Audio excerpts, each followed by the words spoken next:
Hi guys, welcome Erudita. Hello.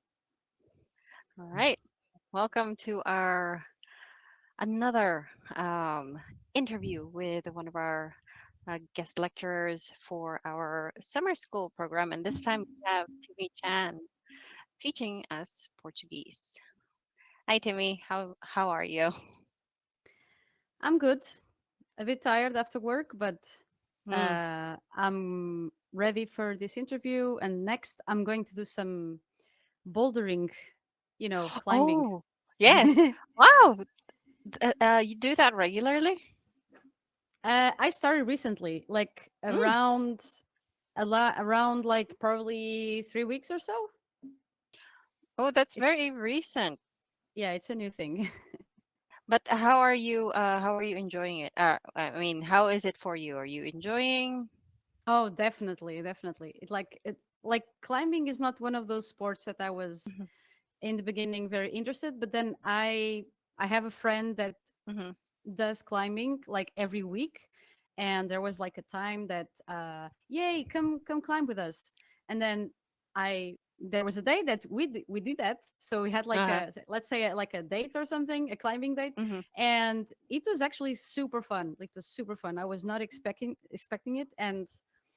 Um and it can be like a little frightening, but actually I'm not frightened at all when I'm doing some climbing, because you can see that how strong you actually are to climb Mhm. something.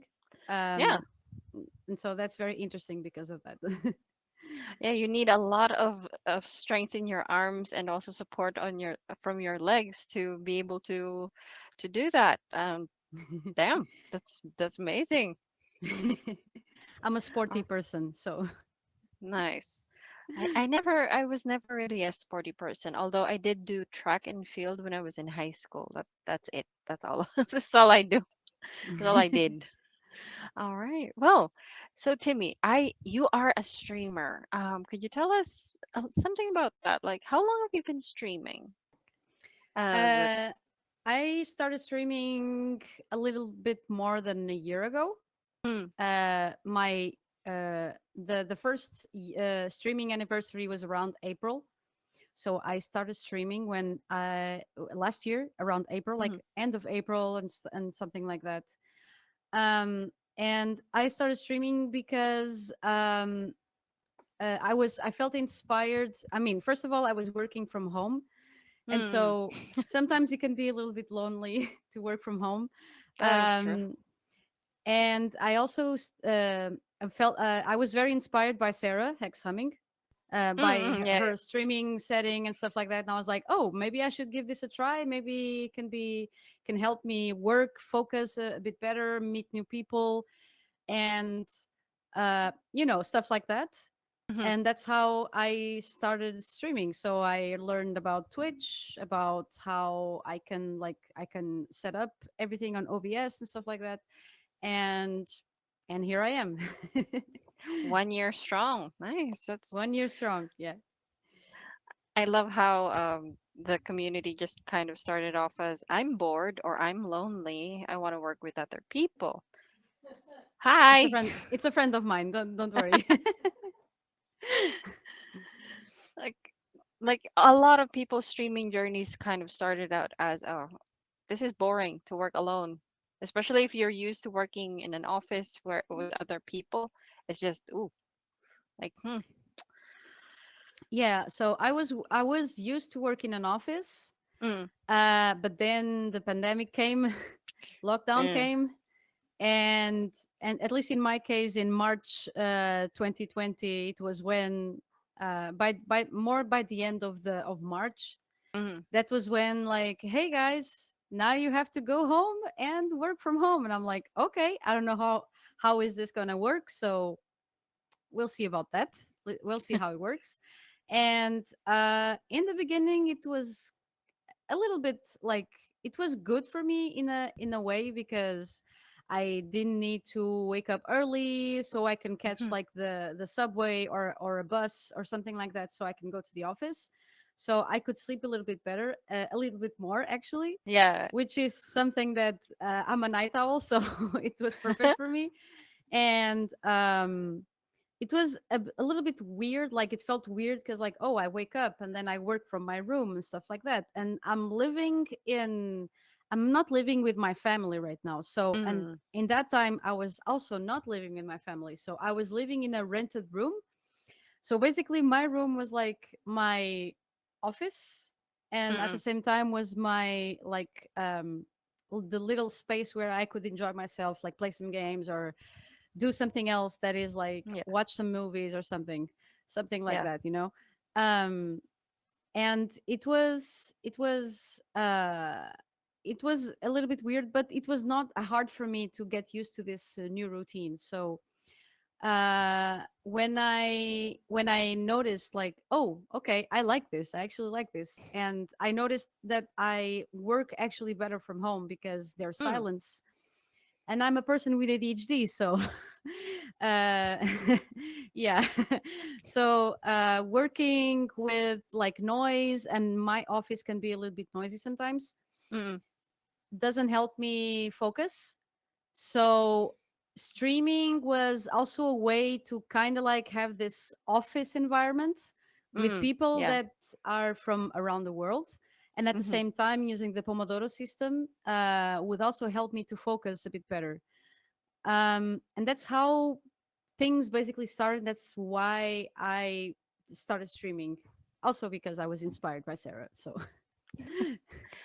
Credit to Sarah. Yes. I just yeah, interviewed her a few days ago and she was absolutely lovely. And yeah, yeah, she and Rumpel, the one we had an interview with in June, were I think it's either Rumpel or Sarah that inspired people to stream as well. So it's nice knowing that we kind of yeah. all came from the same roots. Yeah, so I found out about Sarah. Like Mm. it was.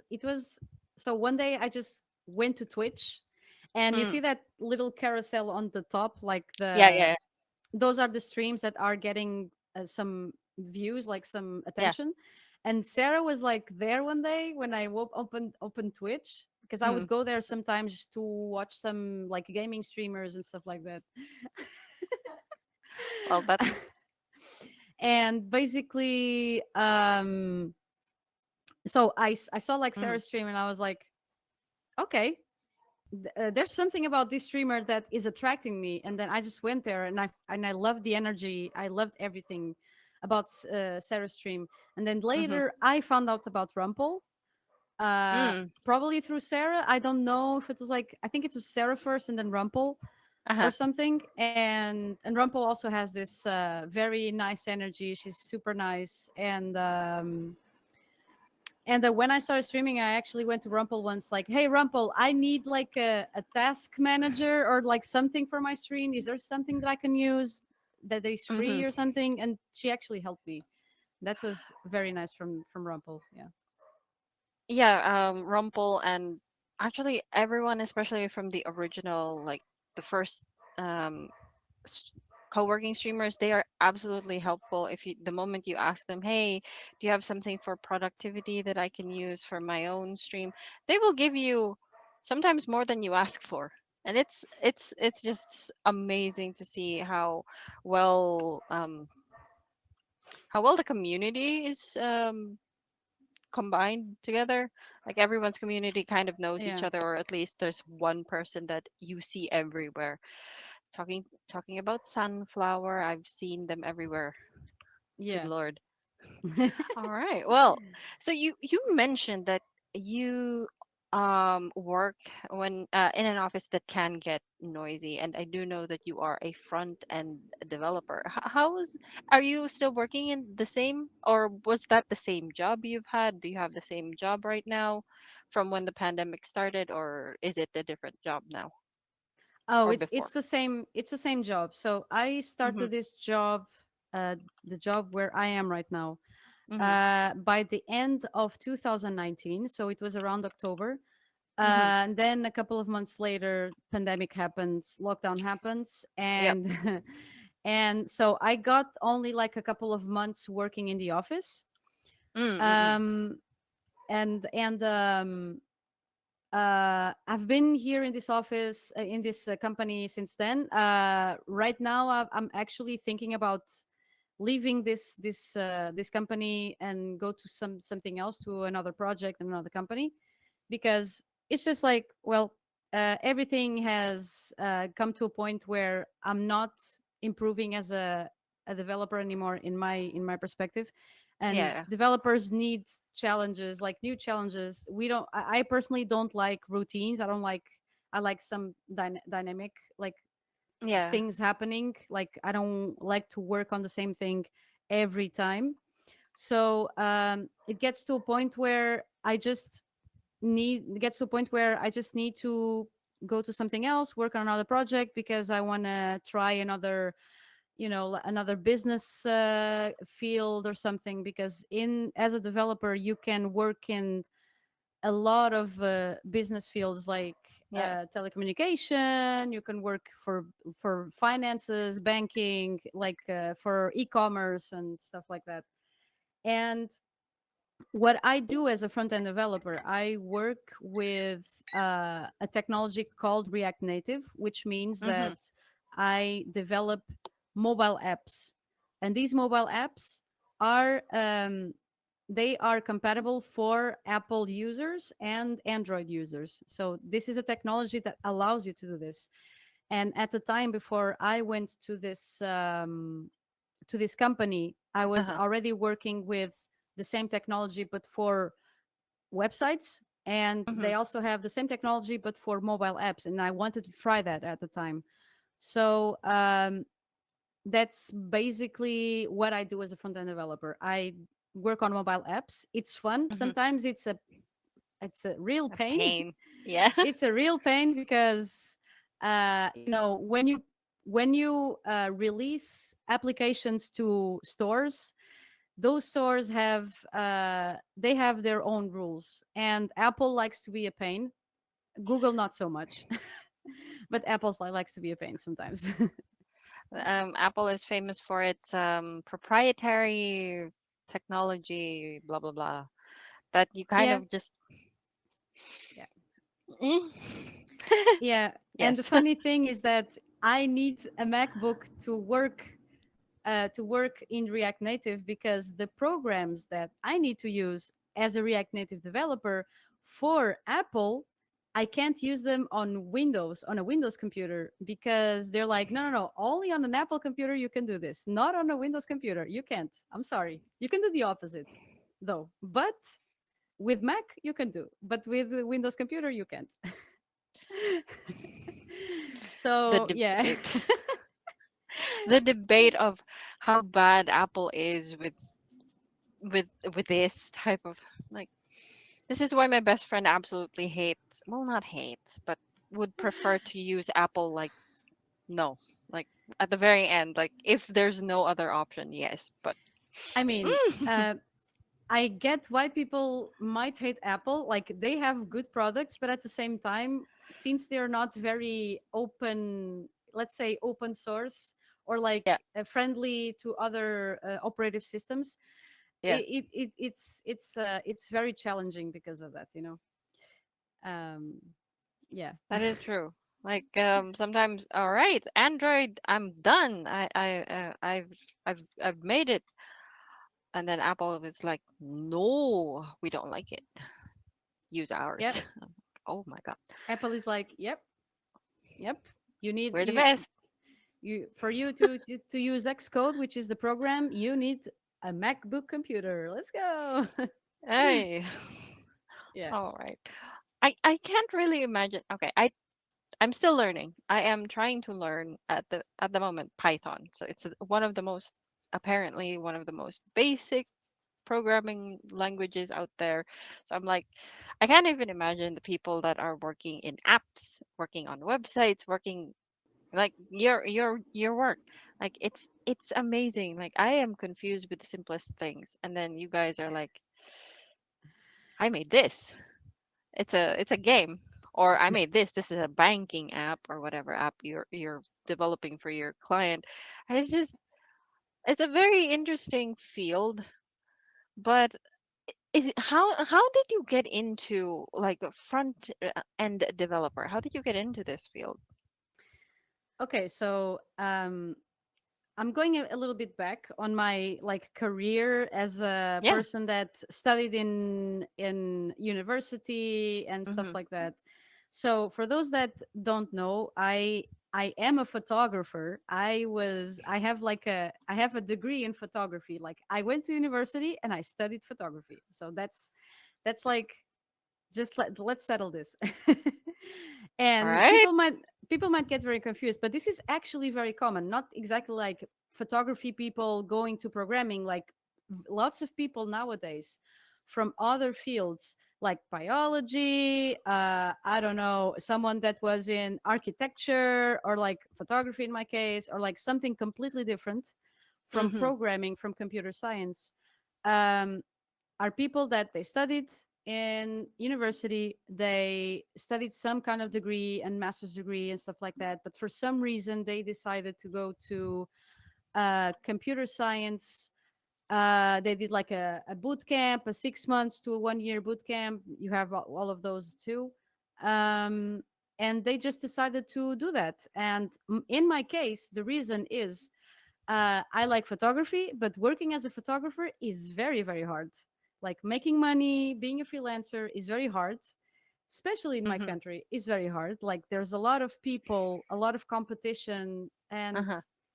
and it's not only, in my perspective, it's not only about competition. It's also about the way people see photography as like something that can be used as a creative tool, Uh-huh. or something that can be used to make money. And people, at least in my experience, people are very oh, you're a photographer, so your price is this. So can you do it a little bit less expensive? And I'm like, I mean, I could, but I'm not just going to like go to a wedding and take photos. I'm gonna have a lot of post production, which Yeah. is I go home, I stay working several hours selecting photos and editing all of them, and depending of course on the services that a photographer has. And I could also like, I don't know, one day I decide to also give like printing services, and there's also money on that I need to spend so they can have a final product that is physical. Depending on the services, of course. I was only providing digital services, but Mhm. I had lots of people for several times, and I was already making like a very friendly price. People saying, "Oh, can't you do this? Can't you do that? Like this price and this price?" And I'm like, I need to live. I have bills to pay. exactly. I need I to have to live. I have eat. bills to pay. I have to eat. I also spend like some, like fuel for the car if I need to Yeah. relocate to something else. And like I'm spending my time to travel to be with you guys and take photos of your event. Like, you know, it's not very easy. Even if I wanted to work for another photographer, or like for Mhm. like a studio or something, it's super hard because you don't have a lot of job offers. Mhm. And and also there's people that they take for granted photography in the sense of, oh, you just need to press the shutter button and that's it, and that's photography, and that's, it's super easy, it's super easy to be a photographer. And I'm like, no, please, no, that's not the case. A professional So photographer is a director, an editor, yeah, a stage manager, a lot of is things. a lot of things. And a photographer sometimes has to be like a marketing specialist of some kind, and to kind of like know how to sell their services, to how to approach people and Okay. stuff like that. So like a photographer is a bunch of things, I can't like okay. I I tried I tried photography when I was in high school. Photojournalism. That It's shit a was very already interesting hard. field. Yeah, it's a very interesting field, but it's very competitive. And I was also in photojournalism. I Ooh. worked for a online magazine like 10 years ago, actually. But it was, but my life was like, I didn't have like a 9 to 5 job. It was like, okay, today I have an event at 11 p.m. and tomorrow I have an event at 5 p.m. and after that I have an event at 9 a.m. And it's not like, and sometimes I had several events during the day. And then every day after I'm done shooting, Mm. I had to go, for example, I have to go home, edit everything, the photos, select everything, and I had to send everything on the same day so they have the photos available to post the news in the next day. So Oh it's my not a God. it's not a very, I mean, it was exciting for me because I liked the fact it was a little bit dynamic. It was not Yeah. like wake up every day and I do the same thing. But at the same time it was also tough, but I actually enjoyed it. But yeah, it was not, and I was not paid, which was something that I had to leave eventually because You were not paid. What? I Why? was not, I was not paid. So so for context, in Portugal, which is where I'm from, Mm-mm. uh, around 2013 there was something happening, which was there was a lot of internships, but most of them were fake because they were like a trap to kind of call people that finished school. Yeah. and and like people would they would work for an internship like that and they would not be paid, or if they were paid they were like paid like transportation or like a little bit of food and stuff, but that was it. That was it. And that this was very common in a lot of internships, not only in my field, in several fields this was happening. And getting like an internship that was supported by the there's like an entity that the government, the Portuguese government has, where Mm-hmm. you can check if you have like internships for your field. And Mm-hmm. even if I tried to do that, the payment was also not very good. It was like the minimum salary. And yeah, I'm not gonna say anything. I don't want you to feel sad. I mean, I've been there, so that's I don't. Eh. I hate that Yeah. it's common. Like I would mildly understand it here in this country because it's not, according to people, it's not as developed as Yeah. Western countries. Like no, parts of us, sure, parts of us are very, very rural, but still, it's just kind of sad. Yeah, it is sad that they will they will cheat you out of a living wage just so that they can have what they want, Yeah, and and you're about dead. yeah, and probably I was working with people that they were getting like some kind of payment and I was getting nothing, which is sad. At least I That got is some unfair. experience. So, Oh, yeah. okay.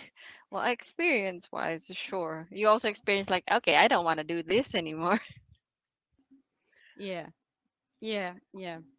Yeah, and my mother was like, and I was at the time Mm, I was not working in my hometown. I was working in the capital of Portugal. I was working in Lisbon, which means that I needed to pay for a room to be there. mm, So it was basically I was paying to work, not working and get paid. And good my Lord. mother was like, "Yeah, you can't do this anymore. You should leave." And I was like, "Okay, yeah, I think so. Let's go." All right. Well, I'm glad that you got out of that. And it seems like you're having fun with the type of job you have, like developing things. Um, I am having fun. I'm not having fun in this company specifically because Yeah. I'm getting very, very, very tired of the routine here, and it's Mm, been 3 years, more than 3.5 years. I've learned a lot, but mm-hmm. I realized that it's time for me to join a new project and learn new stuff. Um, and about the job, how I got up here. So basically, working in photography sucks. So I decided to expand my knowledge in other fields. And Mhm. first of all, I started with some graphic design. Oh, I studied for like a year, like a school. It's not like a university, but it's like one of those schools that have like um, they have like courses with for different fields, and yeah. they had one for the graphic design, and I was interested in graphic design. So I did that, and I have some knowledge of it. And after that, while I was studying in that course specifically, I met a person that is a graphic designer, and he was Mhm. very interested in like in the aspect of design, but animated.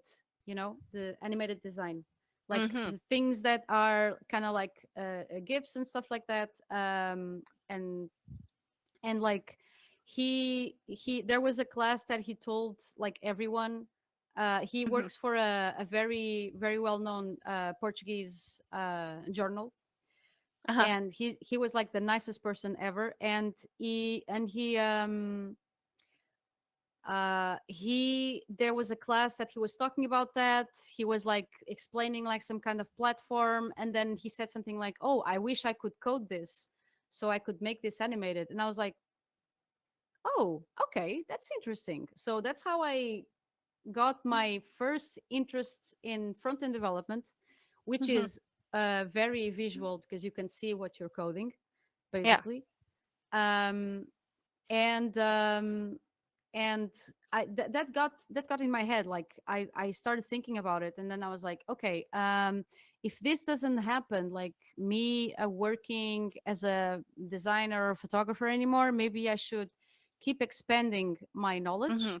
and see where this goes, even if I go to different fields. And so after that, I decided to go to front end development. So I started by myself, like learning stuff by myself. And nowadays we have plenty of resources available on the internet that allows you to learn like the basics of HTML, CSS, Yeah. JavaScript. And that's how I basically started. I learned the basics of HTML and CSS. I started learning some JavaScript, and then later I found a 6 months course in front end and responsive web development, which is the my degree. Let's say not a degree, but it's my formation in my knowledge where it comes from programming. Mhm. Yeah. And that was I started in 2015, and into 2017 I started working as a front end developer for the first time. By the end of 2016, it was very hard to find the first job, but it was not impossible. Okay. I like that mindset. It's hard, but not impossible. Yeah. Because some people are just really like, it's so difficult, and then they just give up. I'm like, yeah, you're not gonna find anything if you give up. But You also need a little bit of luck, though. I mean, at least with a company, you need a company that likes you and will like make make some time and space for you, so you can mhm. actually learn and get some experience. Because a problem that happens with, I think, with every kind of job offer that you find is that you find job offers that is like, oh, Mhm. this is a job offer for a junior and we need at least 1 year of 1 year of experience. And you're like, okay, but if I want to start something over, how can I get experience? It's not by internships. I mean, it could be by internships, but Mhm. if you can't have that possibility, then there is definitely a company that is willing to open space and time to help you get some experience and learn. But for that, we also need some luck. And kind of lucky. I was Mhm. kind of lucky because my first company was they hired me, but they were a little bit sus as well. Oh. They were low paying in a way. So there was a time that I was working as a freelancer and not getting a lot of money. But right now Mhm. I can't complain because I was able to over the years get even better conditions when it comes to salary and stuff like that. So, and contracts. So yeah. That is good. That is good. Like Yeah. you know your worth. Like Yeah. Like my best friend had to hammer that into my own head. Like, you work this, you do this for this person, because I am an assistant, and I was like, I can do it for cheap. My best friend was like, no, you don't do it for cheap.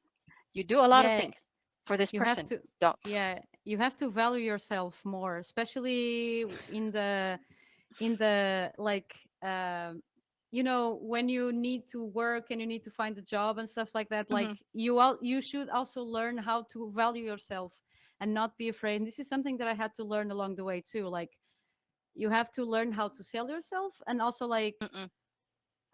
look, I know this, I know how to work with this, so I think I deserve X salary or X conditions or X, and this Yeah. is very, very, very important. And a lot of people don't value themselves enough, Hmm. and sometimes they don't get v- well paid because of this.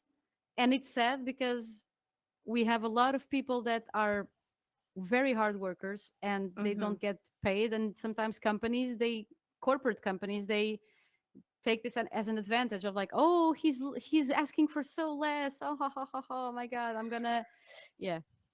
Yeah. Especially with consultant companies, this is a reality. So I worked as a call center agent, and like our client is from a very wealthy country. Yeah, it is a wealthy country, but we were paid like a fraction of what I believe should be paid to customer service representatives. Like, have you like you worked in photography? You worked with clients that are, the moment you make a mistake, it's like they will eat you alive. I mean, while I was studying for front end, I was Mm. working and studying at the same time. So I basically Mm. had a full time job, which Ooh. started as a part time job. It ended like as a full time job. I was working for like when supermarkets have like a cafe or something, so you can go eat something, have a Yeah, drink, have yeah, a yeah, yeah. coffee.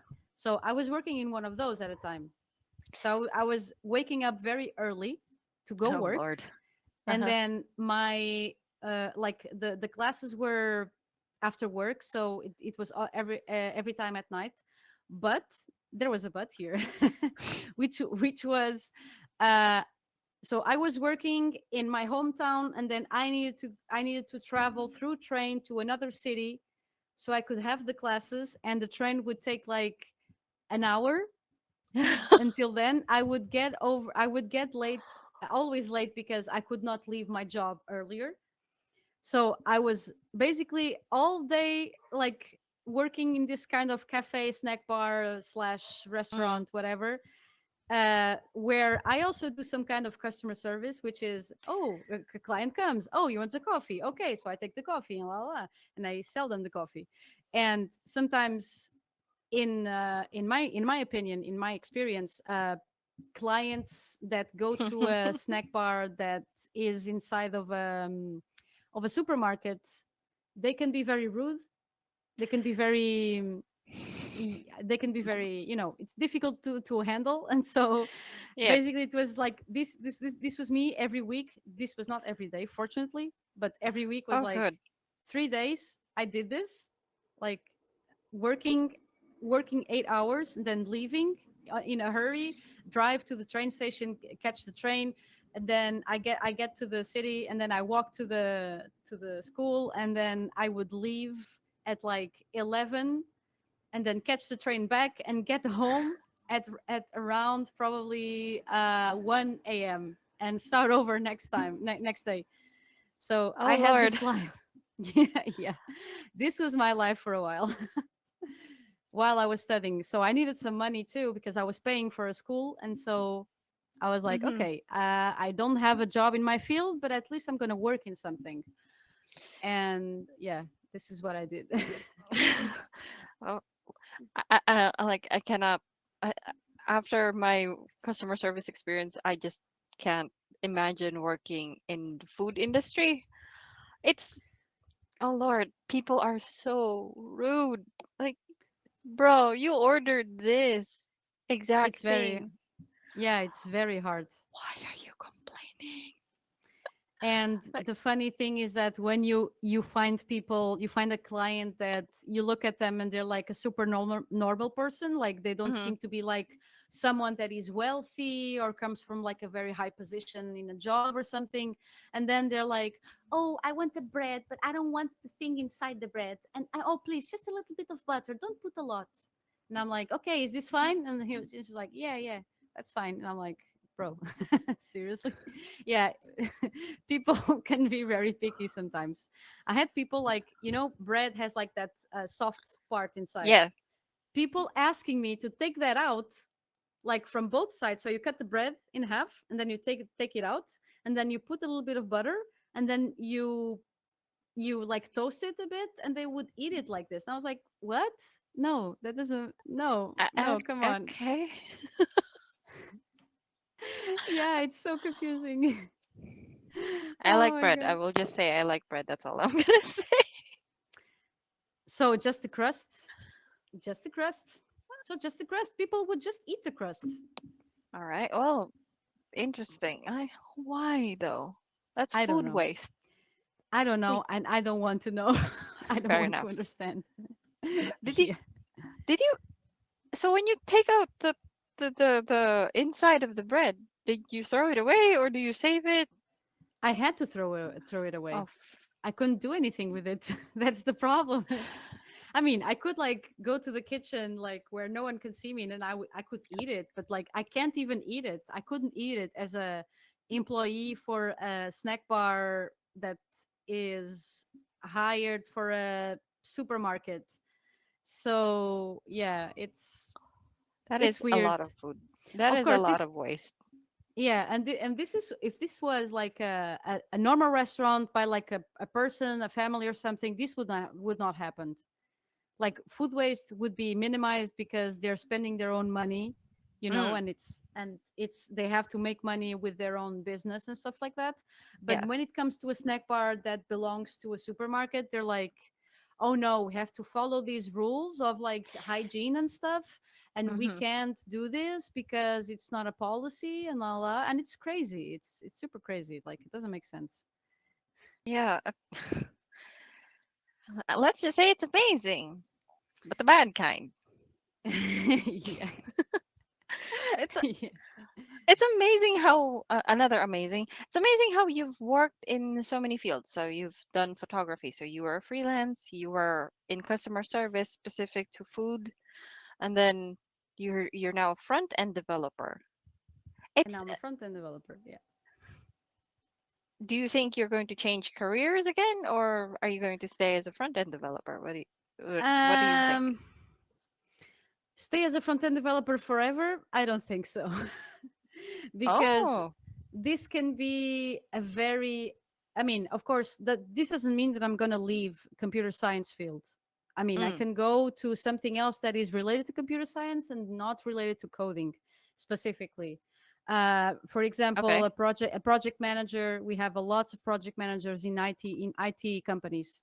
This is something that we need, like we developers need, so that they can manage our own projects, and they are the person that they also communicate to the higher ups.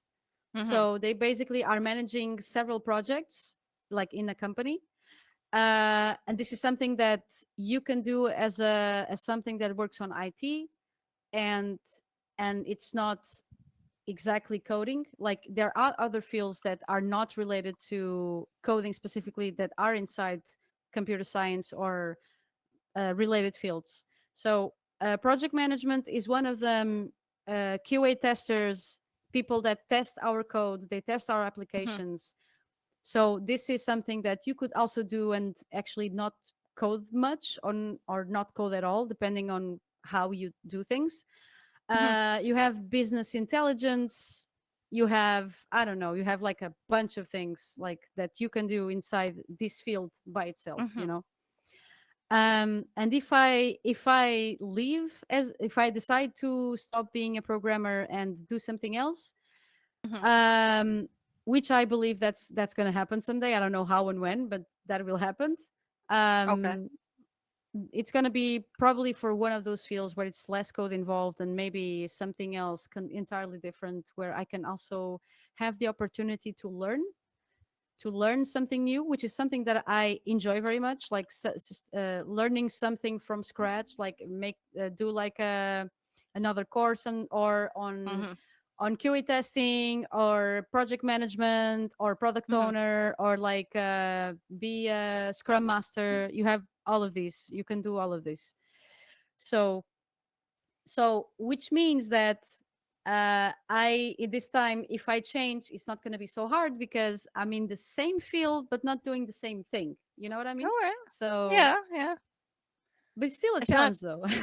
Yeah. Like you're doing this one thing in this field, but it's still very different from the other things in the same field. Um, Exactly. Yeah. Exactly. Would you ever consider robotics or like developing AI or something like that? Although that is code heavy. That's also code heavy. Actually, no. I'm not very interested in robotics or AI Mm, or anything like that. I'm still developing my opinion when it comes to AI. AI could be very mm-mm. useful, but at the same time could also be a challenge Yes. for us in the future. Yep. And me also being a photographer, like AI gives me this. I don't know how what to think about AI yet. You know, Okay. it could be very useful with some things, but at the same time, it could also. And I'm also starting to see this in position, like in Photoshop, for example. There are new tools AI, that are technically. new, that have Yeah. AI, and there are tools that are like, oh, I have this tool on Photoshop that gives me like a new, completely new background, and it's like that's scary. You know, it's a bit scary. Which is Mm-hmm. basically the job of someone that works as a photo editor. You know, that could be Yeah. that can be challenging. That is a very sensitive topic. I can already see Kitty is just absolutely I really hate AI. I'm like, okay. Okay. But I also think that AI, like to get to the point where they're gonna steal our jobs, in Mm, this sense, AI still needs, in my opinion, to evolve a lot to get to that point.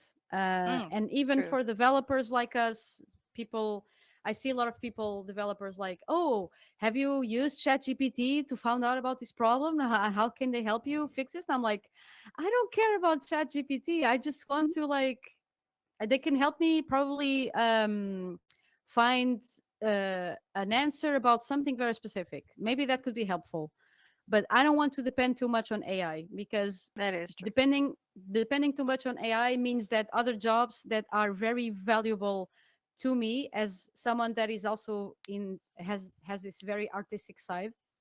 Hmm.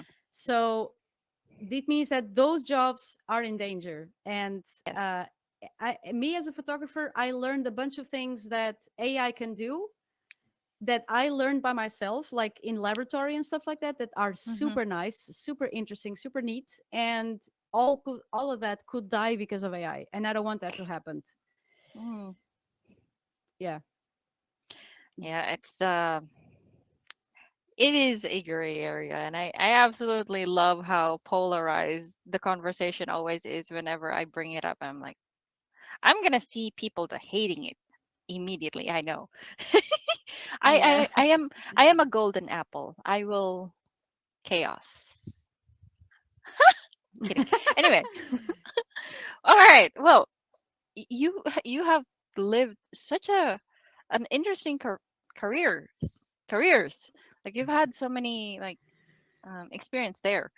Now, um, which makes me curious. Like, why did you decide to teach Portuguese instead of photography, instead of development or coding specific to front end? Coding, Yeah. yeah. Well, this started with the invitation of Kitty, Yeah. um, and um, and then I decided to embrace this challenge because I'm also learning Japanese, like kind of on the side by myself. I don't have a Mm. teacher or anything, but I kind of Hmm. learn by my pace. And something that I have noticed is that when I go to apps, language apps and stuff like that, you don't Yeah. find European Portuguese. It's very hard to find European Portuguese. I kind of had to search like for different resources don't that have European Portuguese specifically, which is my language, which is Mm-mm. my language, my mother tongue. It's not that Brazilian Portuguese is bad, but a lot of people, a lot of like applications have the possibility of learning Portuguese from Brazil Mm-hmm. because it's supposedly easier. I don't know how easier it is because I have Mm-hmm. people saying this, people that don't speak my language and are Mm-hmm. learning Portuguese. Um, and also because I decided to embrace this to kind of also teach the people that uh, European Portuguese is the original Portuguese. Not saying that the Portuguese from Brazil is not important. It's like a variation from Mm-hmm. European Portuguese, and for people to understand Portuguese, I think they should also learn the European version, which is the original. And um, I don't know, like I found it interesting. Like I never taught anyone to teach Portuguese, and I'm trying to make this as best as possible for people that never spoke Portuguese, that never heard about it, or never they don't know like how Portuguese sounds or how Portuguese looks like written, stuff like that. And so I'm trying to make this in a way where my classes are Portuguese for foreigners. I'm not trying to Mm. teach Portuguese as like another Portuguese because I also had Portuguese classes when I was studying, which is I think everyone had their own like like their own language classes when they were studying in school and stuff. Yeah. Um, but I decided to try it because I thought could also be fun for me. Like it's something different, something I never tried to do, and maybe I will enjoy this. And I just want people to also have the opportunity to have fun in my classes and also Mm-hmm. learn new language. At least the objective is the students will learn basic Portuguese, Yeah. learn how to learn how to say stuff like the most basic stuff, like the numbers, the countries, how to construct a sentence, how to use the tenses, which is going to be a wild ride. I'm going to tell you, it's going to be a wild ride. Oh, it's always like verb tenses are always like, woo, oh Yeah, my. but Portuguese like European Portuguese has like past tense and then another kind of past tense and then another kind of past tense. And it can be very confusing sometimes. And we have the present tense and then the future tense, then there's a future tense that has a variation of this and that. And so it can be very challenging because of that. And so I'm trying my best to organize the classes in a Mm-hmm. way where I can explain as best as I can how to speak Portuguese, for foreigners. And and of course the end of the classes will be I will try to give my students a little text in Portuguese, and then you guys are going to try to read. So Okay. that's gonna be interesting, so you Like guys can feel a little bit more comfortable. like what I find interesting about Portuguese is I'm kind of used to hearing Spanish. My country was colonized by Spain. Although Yeah, the, I will always say this, the guy who found my country is Portuguese, but he was working under the Spanish flag, under the yeah, Spanish king at the time. So yeah, anyone who knows history already knows which country I'm talking about. But yeah. yeah, so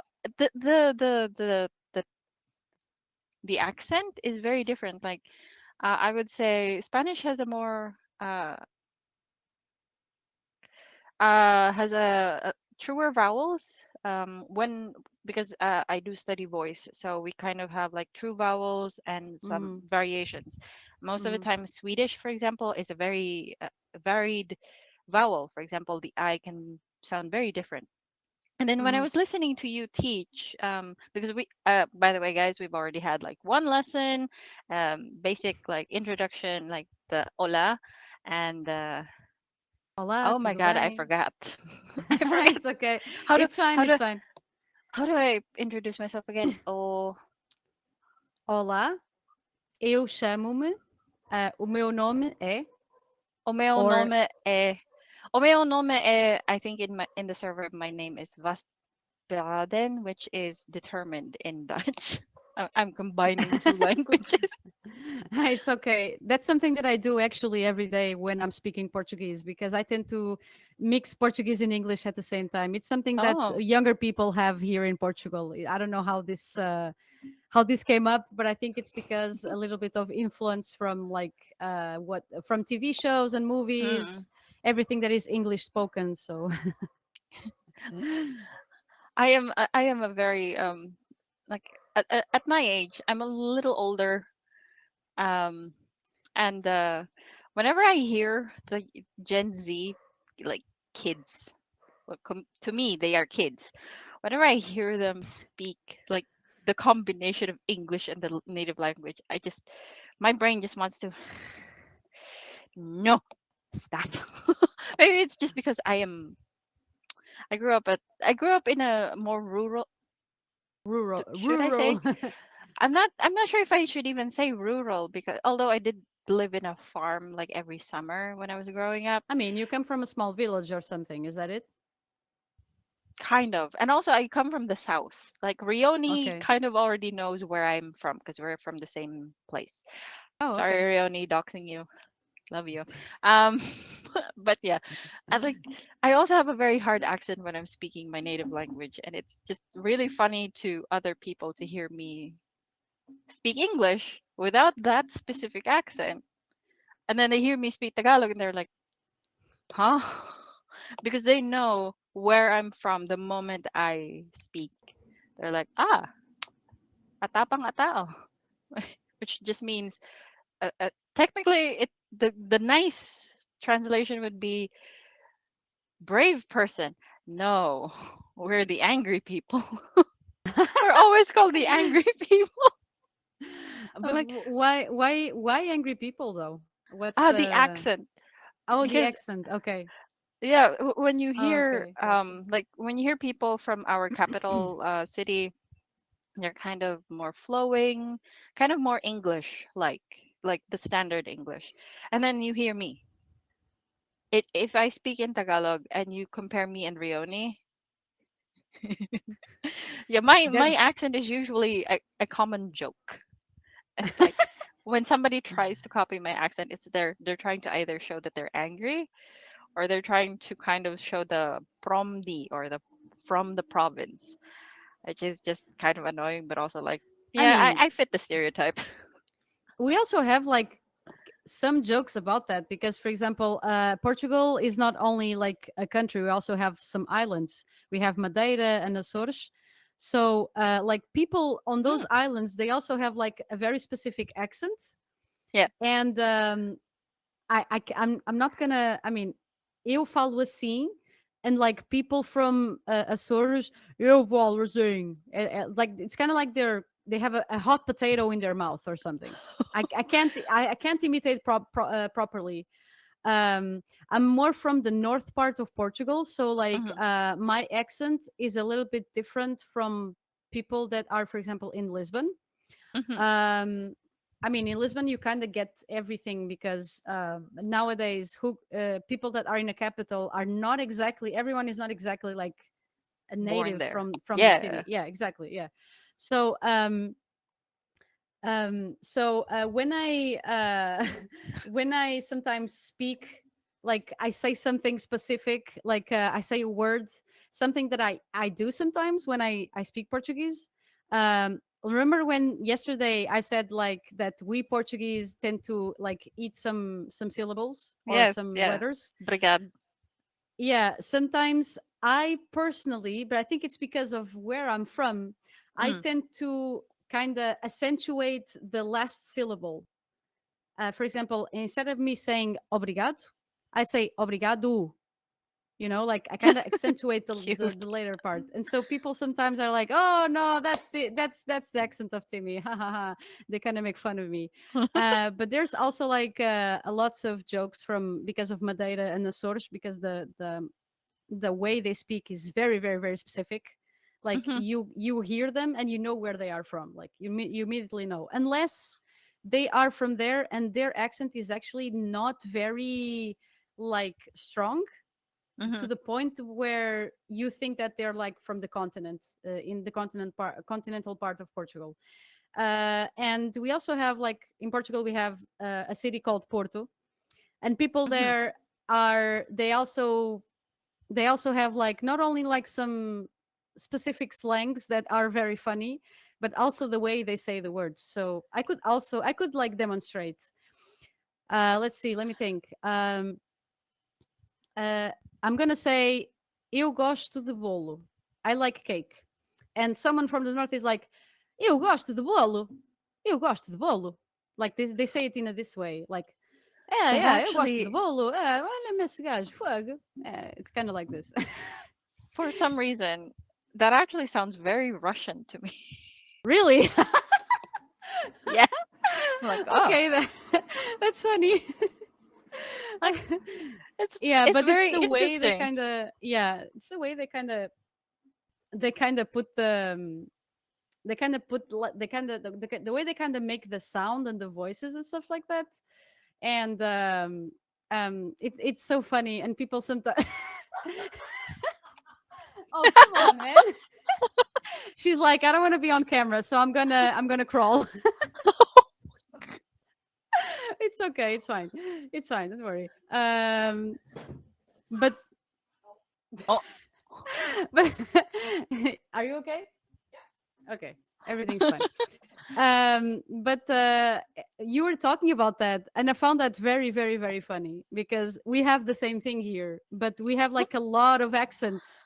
I don't know about fair enough. about you, about your country specifically, but we have like uh accent from Açores, accent from Madeira, accent from the north of Portugal, accent from the south of Portugal, and the country is small. And we also have some kind of variations in Lisbon, like from specific places inside the Lisbon area. Hmm. So there's that. I, Yeah, well, okay. Yeah, I know that Portugal is so much smaller than Spain. Spain is big. Um, definitely. like, wait, where is my country? I'm looking at the map. Wait, Portugal is smaller than my country. Yeah, I'm just Portugal is very small. I just realized. Wow, Portugal is you very are very very small. Yeah.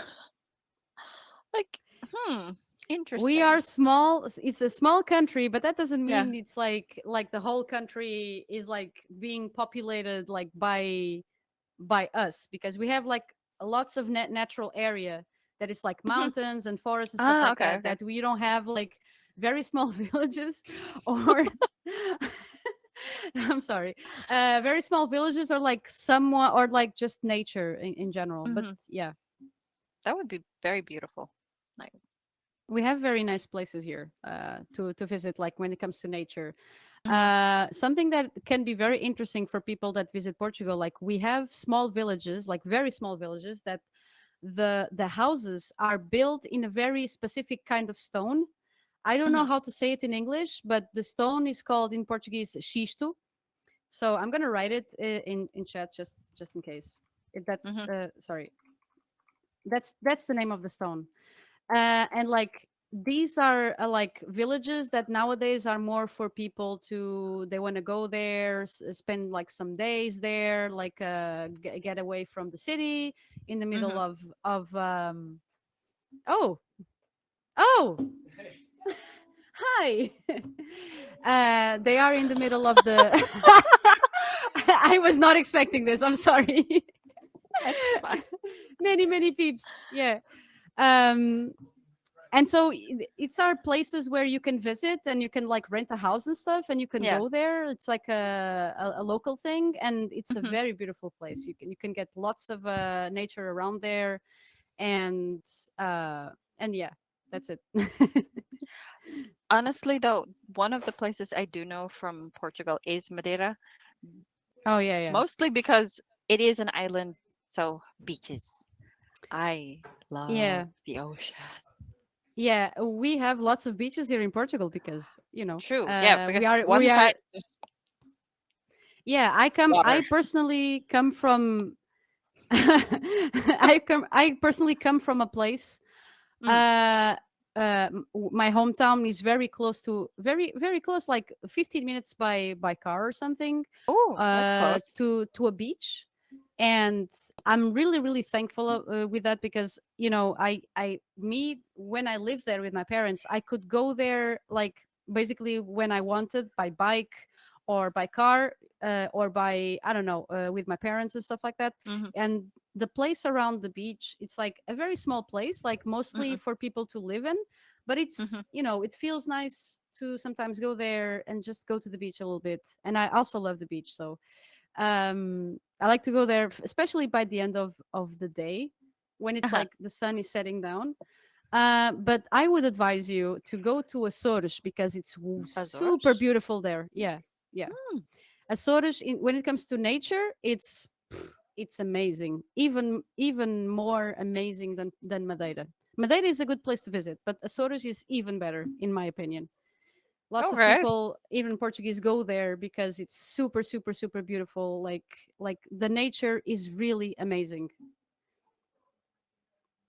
All right. Well, I will take your recommendation when I have money. And that's okay. That's all right. I get it. All right. Well, okay. Whoa, I can't believe we've gone over an hour. Yeah, Nice.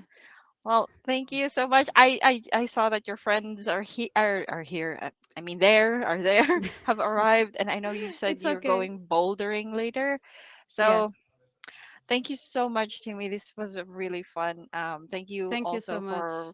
for choosing to teach Portuguese. I really love the accent. Like, no, like I was trying to explain to my mother, who I don't know if she was actually interested in it, like the difference of the "o" sound and the "no." Like the way when there's a that over the "a," I'm like, Yeah, my it's mother's just, that I'm little still. wave. It's Mm. called teal. Oh yeah, the tilde. I keep It forgetting. Teal. Yeah, it's teal. And there's another one that I might introduce you, like a little kind of like A a, hat. yeah. There's a hat that my name has, because Oh. of the sound you want to make. Yeah, my real name has a little hat on the A, Mm. and that Uh-huh. hat, the purpose is to also change the sound of the A, because instead of saying ta, you say ta. And that's Oh, okay. basically just saying, okay, you say the A like this. If you read this, you Mhm. say the A like this, like uh, you Okay. know, ta. All That's right. it. Yeah, All right, so before I let you go, Timmy, before I it's let okay. your friends consume you? What? All right, guys, chat. Let's send a few questions. Like, come on, ask anyone. Anyone questions? Ali Luther is a native Portuguese speaker. Are you from Ooh, Portugal or from Brazil? yeah. Which Portuguese do you speak? But if it's the till, I don't know. I'm Oh, from Brazil. Brazil. Okay. Yeah, yeah. It would be probably from Brazil. We don't get many people like Portuguese in other Portuguese from Portugal. Sorry. I honestly think that one of the reasons why is Brazil is massive. Like compared to Portugal, Portugal is this, Brazil is this. Yeah, that's true. Like, Brazil is j- massive. Yeah. Maybe that I think that's one of the reasons too why like most of mobile apps has also Brazilian Brazilian. Portuguese. Mm. But most of people say that it's because it's easier to learn, I don't know if that's the case or not. I'm not like a foreigner or anything, so I I can't will say. say this. It's easier because there are more people who speak it. Maybe. Maybe. I don't know. I don't know. Like, I mean, when it comes to population of Brazil, yes. Yeah. But if it's like a language in general, I can't say properly if it's like I think it's one of the most spoken languages, but if Mm, that's exactly the case, I can't say for sure. okay, fair So enough. Kitty is asking, do you enjoy Portugal, Timmy? Did you ever consider moving to a different country? Good what question. what I enjoy about Portugal is the weather, the food, and the people in general. But I don't like the government. I don't like the fact that they don't pay very well. Like the low salary is not very nice. But when it comes to like culture and stuff like that, I like Portugal because of it. If I've considered moving to another country, yes. Um, I mean, I've been wanting. I mean, when I was younger, I wanted to like go to the UK and go to like another European country. And now that Yeah. I'm a bit older, I've been traveling a little bit more. I've been taking the opportunity to. I mean, last year I went to Amsterdam. I went to Rome. I Hmm. went to Madrid. I've also lived in a couple of months in Barcelona because when I was a student, I did like an Erasmus there, Hmm. like a student transfer kind of thing, but Yeah. Europe only. But right now, if I decided to move to another country, it would be for probably the Netherlands. Oh. That's my top top my the top country in the list right now. Of course, I can find another country that I actually like even better. Hmm. Um, because I feel that the Netherlands is a little bit more open-minded when it comes to like basically everything, and Portugal can be a little bit conservative sometimes, and that's something that I don't like it because people like the mentality of Portuguese people.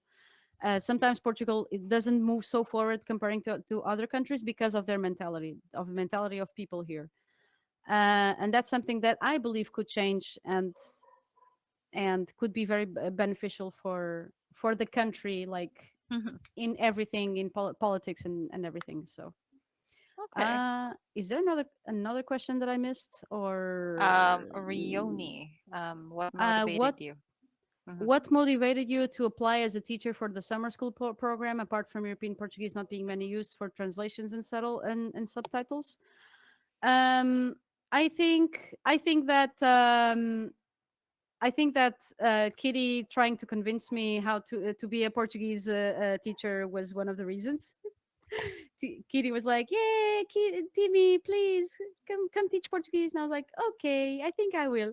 That was one of the reasons, but I think was also it was like, okay, it's a different challenge. It's something different. Like, let's see how it Yeah. goes. Maybe this is something that I like, and I and I really have the pleasure to teach Portuguese to people. Like, because it's my language. It represents Hmm. part of me as a person, as a native, and I really have a pleasure of like helping and teaching people with in this case teaching Portuguese. So I hope I answer your question, Rioni. Is there anything else? I don't think so. Uh, yeah, I don't think so. Well, I think that is all from me as well. So thank you so much to me. I do hope you enjoy your bouldering, and I will Thank see you. you on the next lesson. I know it's on, August 8th. yes, August 8th. Like I couldn't remember the number, like 8/8. 8/8. Yeah. All right. Well, thank you so much to me. Guys, thank you as well for joining us. So we'll see you all on the next lesson. Although our next lesson is French. So look out for that too. And then next lesson with Timmy on the 8th. All right, Okay, guys, guys. join us on Discord. Bye Bye. bye. Thank you.